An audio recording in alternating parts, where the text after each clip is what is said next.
आज का इस वीडियो में पवन सिंह की पत्नी ज्योति सिंह से संबंधित क्या कुछ जानकारी है। वीडियो को शुरू से अंत तक बिना स्किप किए देखिए, सारा कुछ आपको मामला समझ में आ जाएगा। सबसे पहले आप लोग एक बात बताइए कि क्या लगता है ज्योति सिंह जो चाह रही हैं वो पूरा हो पाएगा? पवन सिंह अब कभी भी ज्योति सिंह को नहीं अपनाएंगे। पवन सिंह के छोटे भाई ऋतिक सिंह का तो साफ साफ कहना है कि ज्योति सिंह सिर्फ पैसों के लिए पवन भैया के साथ हैं।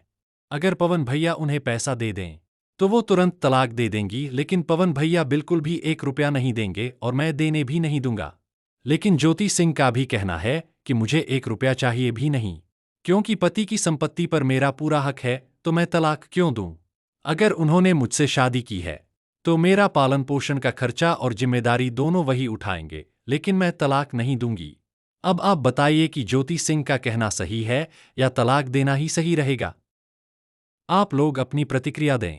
और ज्योति सिंह का सोचा हुआ काम पूरा हो पाएगा कि नहीं हो पाएगा, आप लोग को क्या लगता है? क्योंकि पवन सिंह का कहना है कि अब मैं ज्योति सिंह के साथ नहीं रहूंगा, जब साथ में रहना ही रहता तो पिछले 8 साल से अलग क्यों रहते? और वहीं दूसरे तरफ ज्योति सिंह का कहना यह है कि मैं तलाक वाले पेपर पर साइन नहीं करूंगी, मुझे अपने पति पवन जी के साथ ही रहना है। ज्योति सिंह का मानना है कि अगर मुझे तलाक ही देना रहता तो फिर मैं शादी क्यों करती? किसी लड़की की शादी उसको अपनी पति के साथ रहने के लिए किया जाता है, ना कि तलाक देकर अपना जिंदगी बर्बाद करने के लिए।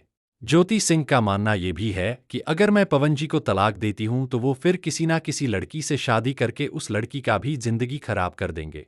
इसलिए ज्योति सिंह किसी और लड़की का जिंदगी खराब नहीं होने देगी और पवन सिंह को तलाक भी नहीं देगी। अब आखिरी में आप सब लोग बताइए कि ज्योति सिंह का सोच सही है, इस फैसले से आप खुश हैं और ज्योति सिंह को इस दुख की घड़ी में उनके साथ आप खड़े हैं कि अकेले छोड़ दीजिएगा? अपना अपना प्रतिक्रिया कमेंट कीजिए और जानकारी अगर अच्छा लगा हो तो वीडियो को लाइक कीजिए, चैनल को सब्सक्राइब कीजिए, वीडियो को दूर दूर तक शेयर कीजिए। हम फिलहाल इस वीडियो को इतना ही पर समाप्त करते हैं। जय माता दी।